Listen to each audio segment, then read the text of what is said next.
Herkes cumartesi planını yaptı. Herkes şu anda gezip tozuyor. Ben işten daha yeni çıkmışım. Çekmeköy'den Nişantaşı'na gidiyorum. Anamla nişanlım kuafördeler, gidip onları alacağım. Ya ve benim evde böyle bir ütüm var beni bekleyen. Hiç kimse demiyor ki Kadir biz senin bu ütünü yapalım. Ya. İnşallah bakalım, belki akşam anamla nişanlım yapar ütümü. Yani değil mi, her şeyin bir karşılığı olmalı. İyi gidi kızım. Yiyip yıkadığım tahta terekler hiç oldu verdiğim emekler. Burası da çok güzel bu arada. Köy gibi bir yer, bayıldım. Tam böyle İstanbul köylerinden.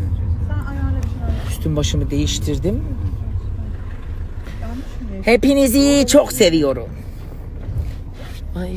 Temizliğin uzmanı Kadir Ezil'den size harika bir püf noktayla geldim. Evet, birçok yerde paylaşılmış. O yüzden şimdi ben de birinci ağızdan duyun diye söylüyorum. Şunu da şuraya iliştiriyorum canım kendim.